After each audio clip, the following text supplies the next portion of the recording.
Hi everyone, my name is Joel from Niabi Zoo, and today we're going to read a story from our Animal Tales series that we do here. And this book today is called Gorilla Chinchilla by Bert Kitchen. "What's your game?" says Kinkajou to the parrot upside down. "Don't you know?" says Cockatoo. "I'm as famous as a clown. So come on, let's play peekaboo before you climb back down." See, you got the Cockatoo and the Kinkajou right there. "Oops-a-daisy," grunts the hog as Frog hops overhead. "That splishy, splashy, sprightly frog makes me feel as heavy as lead.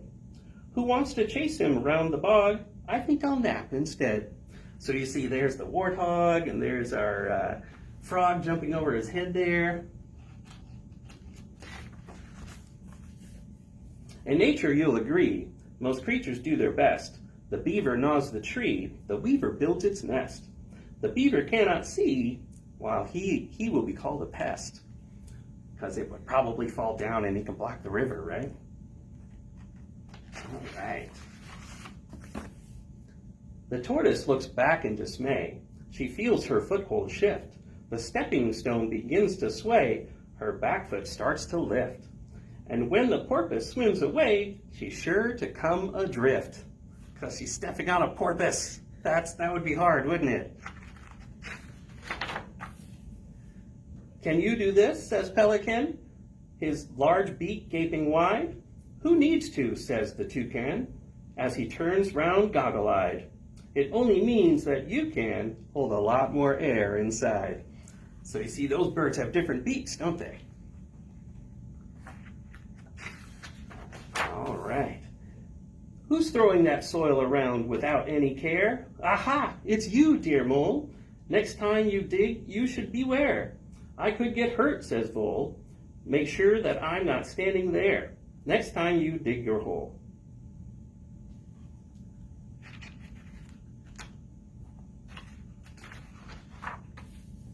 It's curious how contrary some animals remain, for though the cassowary is clearly far from plain, the dull, proud dromedary still treats her with disdain.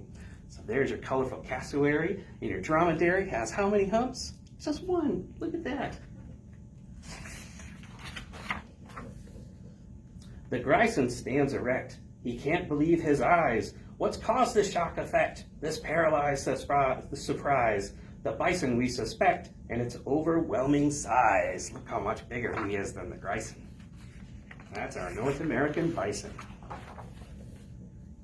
The salamander gulps in fear as Xander seeks its prey. It isn't safe to enter here till Xander swims away.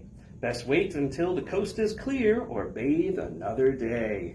Gotta watch out, he could probably eat that salamander.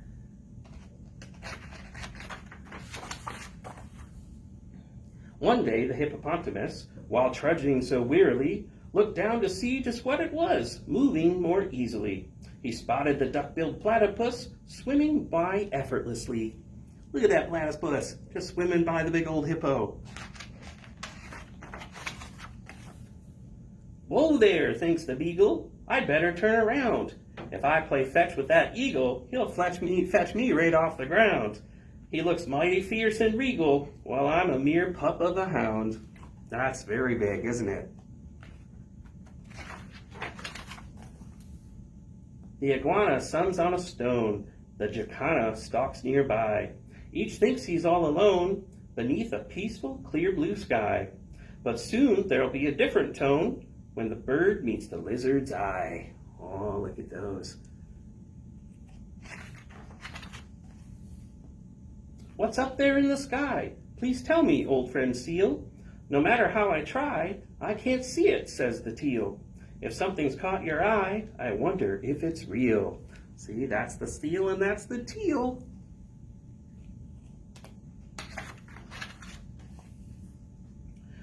When Chipmunk pops up for fresh air, he sniffs foul air instead. His whiskers twitch, his nostrils flare. That smell can't be misread. For Skunk is there outside the lair with the odor we all dread. You know what he's doing right there, right? Whew, that's stinky. The sight of a gorilla fills most men with alarm. He looks like a killer. he's sure to cause harm. But see that frail chinchilla nestled in his arm?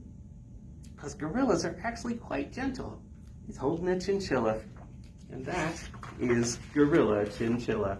So we hope you enjoyed that story today, but before we go, we actually would like to show you one of the animals featured in the book.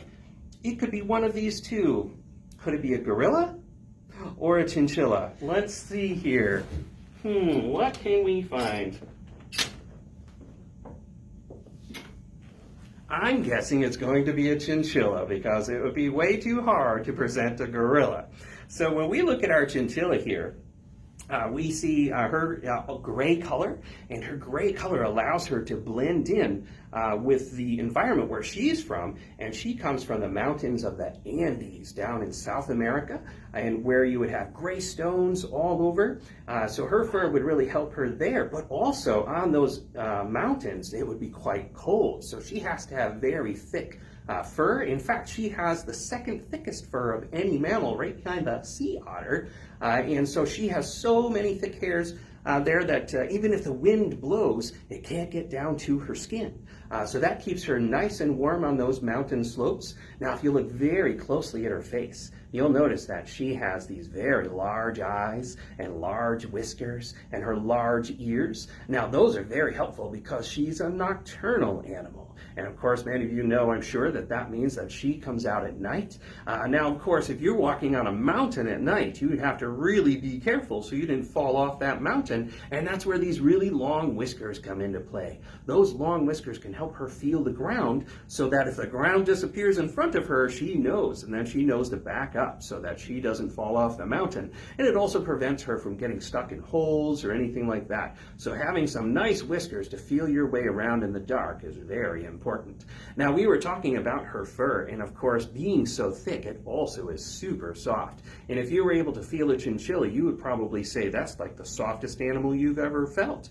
Now, of course, that has actually led to some problems for the chinchilla because lots of people wanted to make chinchillas into fur coats. And so that drove them to being an endangered species. And so we have to be very careful about the animals that we see out in the wild and not harvesting them for things like their fur, because I'm thinking that the best place for the fur of a chinchilla is on the chinchilla, because that helps them to survive in the wild.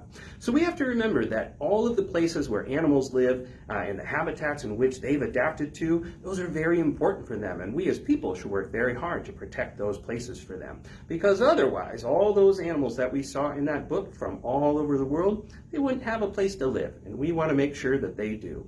So we hope that you will work hard to be a conservation champion for animals. We hope to see you at the zoo when we open back up. But in the meantime, we hope that you also enjoy some of our educational series that you'll see here online. Thanks so much and have a great day.